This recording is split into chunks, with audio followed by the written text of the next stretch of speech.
Paris, the capital of fashion and refined taste, has always attracted the rich and famous from all over the world. Rue Montaigne, located in the heart of the city, has become one of the symbols of luxury, where you can find boutiques of world brands: Chanel, Dior, Louis Vuitton, and many others. This street has long earned a reputation as a place where dreams come true, and where the richest people on the planet can afford just about anything. Richard Black, a famous New York tycoon who recently arrived in Paris, decided to spend the weekend enjoying a shopping spree on the famous Rue Montaigne. He was accompanied by a personal guard, as well as a team of stylists ready to help him choose the most exclusive pieces. Black wasn't just a businessman. He was a Wall Street legend, known for his hard bargains and love of extravagance.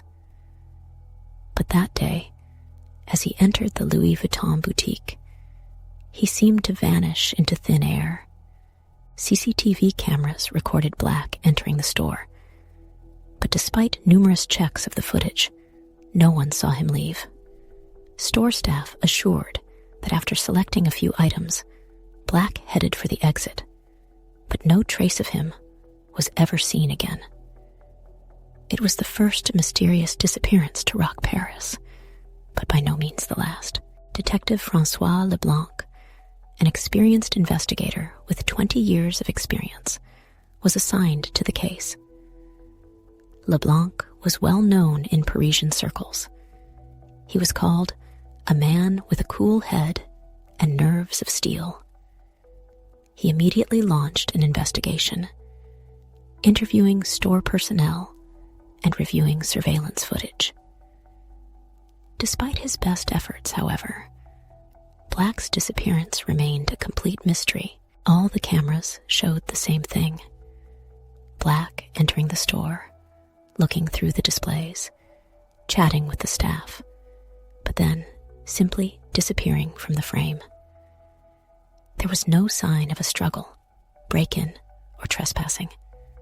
The items he chose remained in the fitting room, as if their owner had simply vanished into thin air. However, as Leblanc investigated, he began to notice something strange. All the mirrors in the store seemed to be following him.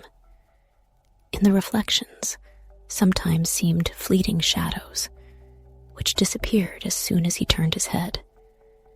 They were only moments, but they never left his mind. Unable to find any rational explanation, Leblanc decided to contact Elizabeth Moreau, a well-known historian and expert on occult phenomena in Paris. Moreau, a professor at the Sorbonne, was the author of numerous works on the mystical history of the city and its dark legends.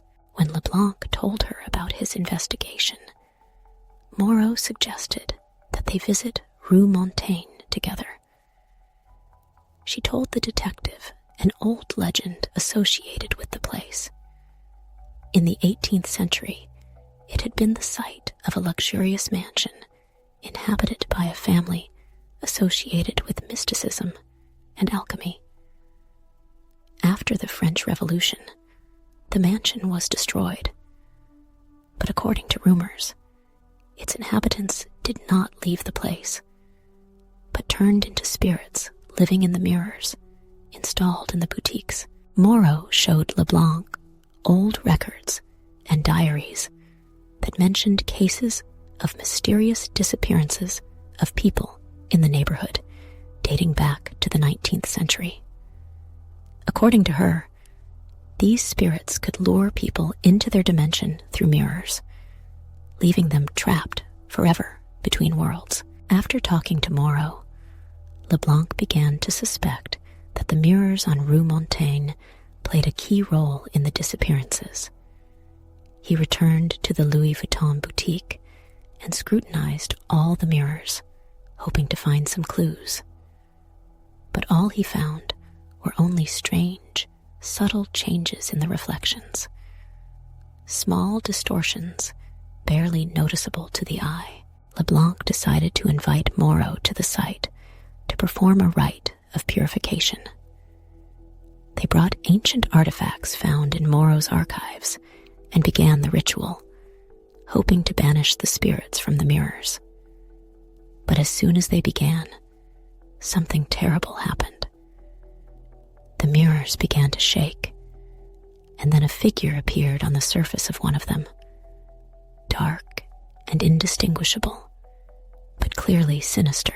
Moreau shouted that it was the spirit of one of the previous owners who would not let them go alive. At that moment, the lights in the store went out, and the two detectives found themselves in total darkness, surrounded by sounds that resembled whispers. LeBlanc and Moreau tried to leave the store, but the doors would not open. Meanwhile, the figure in the mirror began to move outward, transforming into something tangible. One by one, the mirrors began to show scenes from the past. Lavish balls, dances, the faces of people long dead. Then suddenly, everything stopped, and there was dead silence. When the lights came back on, Moreau found that LeBlanc had disappeared. She was alone in the middle of the store, all the mirrors looking ordinary again, as if nothing had happened. But on the floor lay his hat, the only thing left of the detective. Moreau, unable to cope with the horror, left Paris the very next day. The story of Richard Black and the others who disappeared on Rue Montaigne remained unsolved, and the street returned to its usual life, attracting new shoppers and tourists. But since then, no one could shake the feeling that each of them was being watched, watching from the dark depths of the mirrors. Every year, Paris becomes the fashion capital of the world, hosting Fashion Week, which brings together designers, models, and influencers from all over the world. During this time, the city turns into a vanity fair, where deals are made not only on the runway, but also backstage at the shows. This October, all eyes were on the exclusive collection of a fashion house near the Louvre that has been known for its scandalous shows in the past. Li Wei, a Chinese billionaire and owner of a large holding company, flew to Paris specifically to get his hands on some unique pieces from the new collection. Li was known for his refined taste and huge spending on fashion. Being one of the most influential people in China, he always strived to have in his closet something that could not be bought in ordinary stores. This time, he paid attention to the unusual mannequins displayed in the windows of the boutique and decided to buy them, despite their intimidating appearance. A few days after the transaction, Li Wei disappeared. No one could explain how it happened. His belongings were neatly stacked in a luxury hotel room, but Li himself was nowhere to be found. The hotel's security cameras showed him entering his room, but there was no exit recorded. It all seemed so mysterious that the case quickly attracted the attention of the police. Henri Martin, one of the leading forensic scientists in Paris, took on the convoluted case. Martin was a man with a sharp mind and intuition, which repeatedly helped him to solve the most complex crimes. He began the investigation by studying the surveillance footage of the boutique and hotel. But despite his best efforts, he found no trace of Li Wei after he purchased the mannequins. The police searched the entire city, but found no trace of him. The only clue was the mannequins, which the sellers said were produced by a local sculptor. The man, Jacques Dubois, was known for his work, But his life ended tragically under strange circumstances a few years ago. Dubois was found dead in his studio, surrounded by his mannequins, with an expression of horror on his face, as if he had seen something incredibly terrifying before he died. Shortly after his death, all of his work was sold off to various boutiques throughout Paris. The mannequins were considered unique works of art. Every detail in them was executed with such precision that they almost resembled living people. But it was this fact that now caused Martin anxiety. Trying to solve the mystery of Li Wei's disappearance, Martin began to investigate other cases involving Dubois mannequins. He discovered that this was not the first time the owners of these mannequins had disappeared. A few years ago, a similar story happened to a wealthy art collector from London who had also purchased one of the mannequins. After his disappearance, his family sold off the collection, and the mannequin ended up back in Paris. Martin decided to explore the archives and discovered an ancient legend connected with one of the oldest neighborhoods in Paris, where a family associated with the occult once lived. According to the legend, they could transfer people's souls into statues and sculptures, turning them into immortal objects. The story became popular in the 18th century when people began disappearing en masse in Paris, and their bodies were never found. As he became more and more immersed in the investigation, Martin discovered that Dubois' mannequins could be linked to ancient rituals that ancient craftsmen used to create living sculptures. But what was even scarier, he began to suspect that these mannequins might not just come to life, but could pull their owners into another world. Martin decided to visit Dubois' workshop, which was still located on the outskirts of Paris. Despite the desolation, many tools and blanks for new mannequins were preserved inside. A feeling of heaviness and coldness literally pressed upon him as he stepped inside. In a corner, he found an old sketchbook with sketches of various mannequins. Among them, Martin found sketches of the ones that had been sold to Li Wei. Martin began to notice strange things. It seemed to him that the mannequins left in the workshop were watching him. Their glass eyes seemed to be watching his every move. An inner voice told him to leave, but curiosity and professional duty kept him in place. Soon, he found Dubois' notes describing the process of creating the mannequins. It turned out that the sculptor did not work alone. He used ancient rituals found in ancient books to give his works life. However, one of the rituals got out of control, which led to his death. Martin decided to return to the boutique where the mannequins were purchased to try to destroy them. However, upon entering, he found that the mannequins were standing in the center of the room, forming a circle. Suddenly, the lights went out, and the detective found himself in pitch blackness. The only thing he could hear was a quiet rustling, as if someone or something was moving around him. Suddenly, one of the mannequins began to move. Its stiff movements were strange and unnatural. Martin tried to get out, but the door wouldn't budge. When he finally turned around, he saw that all the mannequins were now looking directly at him, their eyes full of a sinister glint. The last thing he remembered was one of the mannequins reaching out to him. In the next second, the detective disappeared, just like Li Wei before him. When the police arrived on the scene, they found only the camera that Martin had left on the floor. The last image on the tape was horrifying.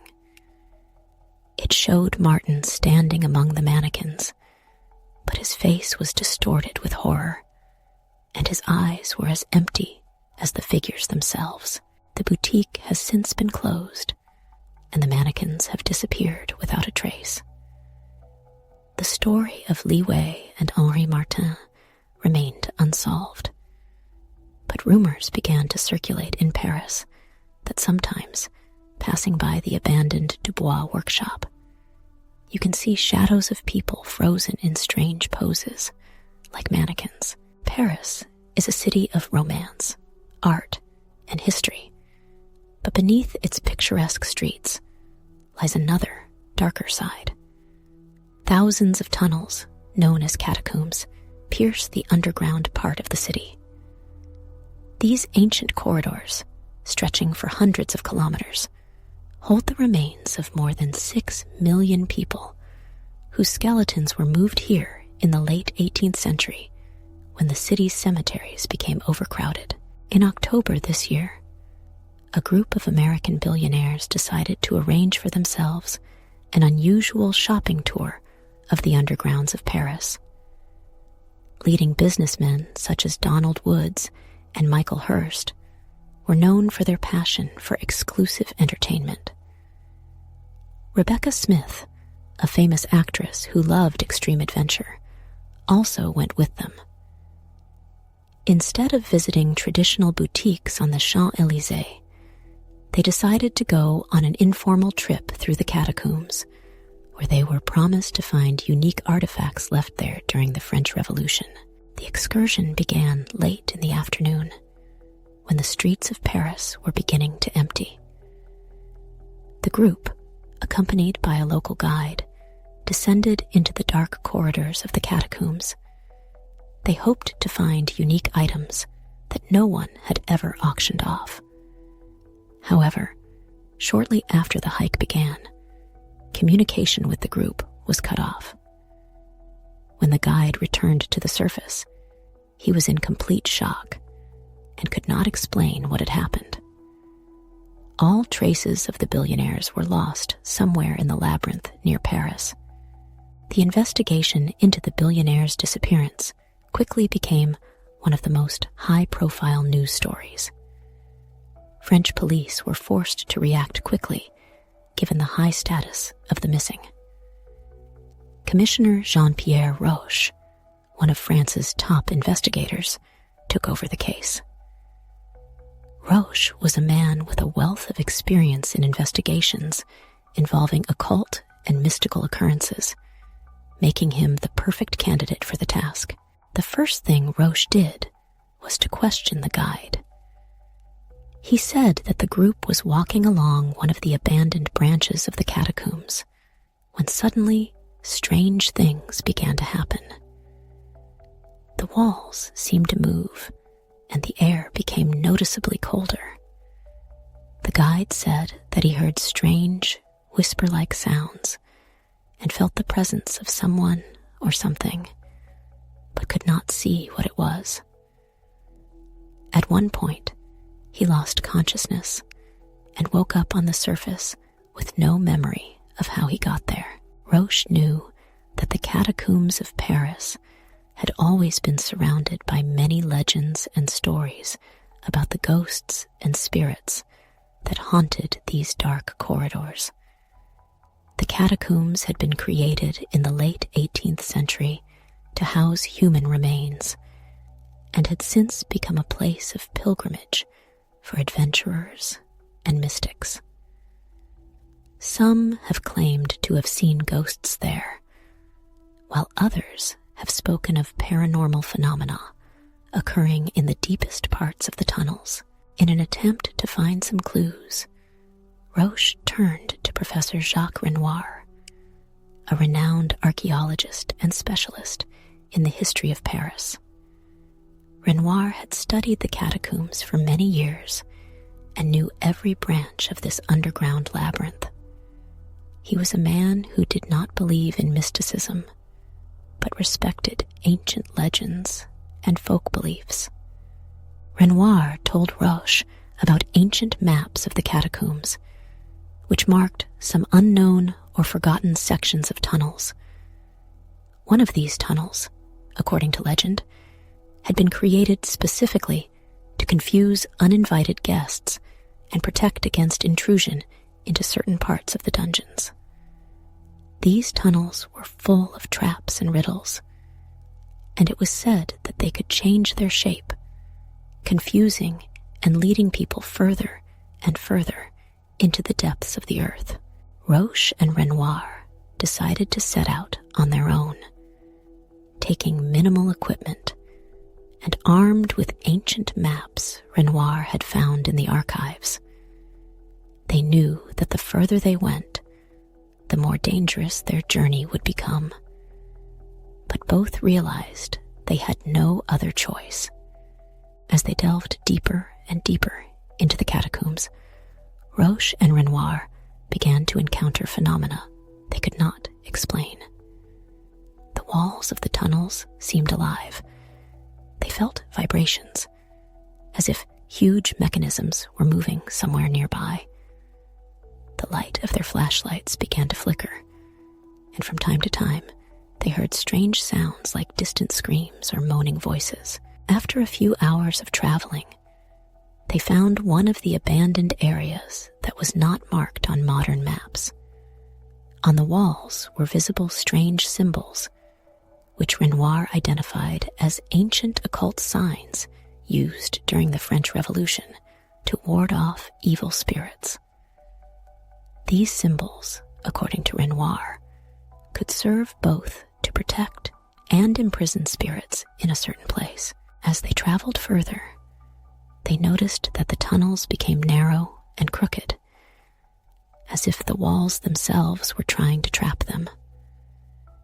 At one point, Roche felt that they began to go in circles, even though they seemed to be moving in the same direction.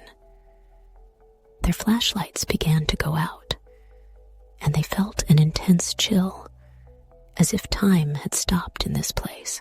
At the very depths of the catacombs, in the very center of the labyrinth, Roche and Renoir came upon a strange room that resembled an underground temple. In the center of the room stood an altar surrounded by skeletons arranged in poses of prayer. On the altar lay an ancient artifact that Renoir thought might be the cause of all these strange phenomena. As soon as Renoir touched the artifact, the walls began to move and the tunnels began to narrow. Roche shouted for them to run, but it was too late. The floor began to collapse, and they felt themselves being sucked into the void. The last thing they heard were voices whispering in an ancient language, and then total darkness fell. When the rescue team finally reached the part of the catacombs where they were last seen, they found only an empty room and an old diary left behind by Roche. The last page of the diary had a diagram of the maze drawn on it, but the maze itself didn't match any known map. All attempts to find Roche and Renoir were unsuccessful. Since then, the Paris catacombs have become an even more mysterious and dangerous place. No one knows what became of the missing billionaires and explorers. It is said that sometimes, going down into the catacombs, one can hear distant screams or see silhouettes of people lost in the labyrinth of time. Paris, the city of fashion, has always been a place where trends are born, where internationally renowned designers present their collections, and where the rich and famous come to add the most exclusive outfits to their closets. This year, the closed presentation of the new collection of the fashion house, Dupont, attracted special attention. This ancient French house, founded in the 19th century, was known for its unique silk products, which were considered works of art. Hélène Dupont, the heiress and leader of the house, organized the event in a historic mansion on Rue Saint-Honoré. Hélène herself was a celebrity in the fashion world, adored for her exquisite taste and her ability to revive the ancient silk weaving techniques passed down from generation to generation in her family. Among the invited guests were only the most influential people from the world of fashion and business, including the famous Italian fashion designer Carla Bianchi and American billionaire Henry Larson. The presentation was a great success, but afterwards, several guests mysteriously disappeared. Among them was Carla Bianchi, whose absence caused a huge outcry in the fashion world. After her friends sounded the alarm, the police launched an investigation.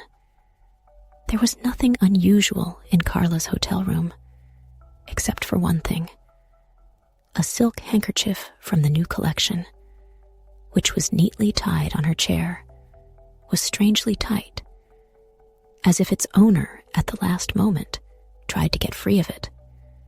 The case was assigned to Detective Vincent Guillaume, known for his success in investigating complex and mysterious crimes. Guillaume was an experienced professional with exceptional intuition. He began his investigation by researching the history of the fashion house of DuPont and the identity of its owner. The history of the house of DuPont goes back a long way.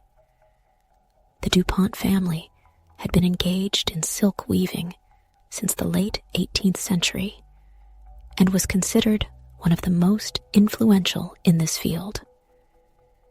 The silk fabrics they produced were famous for their extraordinary durability and beauty, but they were always associated with rumors of some magical properties. Some said that silk made by the DuPont could bring good luck, while others claimed that it was cursed and capable of bringing misfortune. Hélène DuPont, being a deep believer in the traditions of her family, preserved many of the ancient techniques of silk production. However, there were rumors among fashion circles that she used ancient, long-forgotten methods associated with the occult in the production of some products. Vincent Guillaume decided to focus on this line of investigation, hoping to find a clue to the disappearances. Guillaume began to investigate every detail related to the silk production in the house of DuPont. He met with former employees of the manufactory, and one of them told the detective a strange story. According to him, some years ago, there had been strange occurrences in the house when certain articles, especially handkerchiefs, seemed to come to life. They could accidentally fall from the shelf, although no one touched them, or rustle strangely, as if something was moving inside them. Guillaume was particularly alarmed by the story of a handkerchief that allegedly strangled one of the employees. This case was not officially recorded, but there were rumors among the employees of the manufactory that the cause of death was not an accident, but an ancient curse. Further investigation revealed that some of the handkerchiefs were made from a rare type of silk, obtained through a complex process that involved the use of ancient rituals. Guillaume enlisted the help of an expert in the occult, Professor Marcel Leroux. Leroux was known for his research into ancient rituals and magical practices. After examining silk samples found from the missing people, Leroux concluded that the material could be linked to an ancient cult that used fabrics as energy conductors. Trying to make sense of what was going on, Guillaume decided to visit the old factory building where these mysterious shawls were made. He arranged with Hélène DuPont for a private tour, during which he hoped to find some traces that could explain the disappearance of the guests. The manufactory was housed in an old building on the outskirts of Paris, and its walls held many secrets. It was cool and quiet inside, but Guillaume sensed some tension in the air. The tour began with a look at the ancient looms on which silk was once woven. Helene talked about the manufacturing process, but Guillaume noticed that her voice sounded uncertain, as if she were hiding something. In one of the halls, he saw an antique chest on which lay several handkerchiefs, clearly made in past centuries. When Guillaume tried to touch one of them, he felt his hand become icy cold, and the handkerchief itself felt as if it were trying to wrap around his fingers. The detective backed away, and Helene quickly closed the chest, declaring that it was only an old relic that posed no danger. After visiting the manufactory, Guillaume realized that the clue lay in the ancient rituals associated with the production of the silk. He decided to meet Professor Leroux again to discuss his findings. Leroux confirmed his fears. According to ancient records, there was a cult that used cloth to imprison souls in objects, making them guardians of a certain energy. These objects could come to life when touched, especially if the person holding them had strong energy. Professor Leroux explained that these handkerchiefs could have been created using such rituals, and they could bind the souls of those who contacted them by capturing them. He warned Guillaume that attempting to destroy the shawls could have unpredictable consequences, and suggested a ritual to free the imprisoned souls. On the night of the ritual, Guillaume and Leroux returned to the manufactory. They prepared everything they needed for the ritual, but as soon as they began, the handkerchiefs suddenly began to move as if trying to escape. Leroux summoned all his knowledge to hold them in place, and finally managed to carry out the ritual to completion. But when the ritual was over, all the handkerchiefs disappeared, leaving behind only a slight odor of smoke. The next day, Helene Dupont left Paris, and the manufactory was closed indefinitely. Guillaume never found the missing guests, but rumors about the cursed handkerchiefs spread throughout Paris. Since then, no one has seen Helene Dupont, and her house remained abandoned. But the fashion world began to talk that sometimes at fashion shows, you can see a scarf from this collection, and those who dare to touch it disappear without a trace.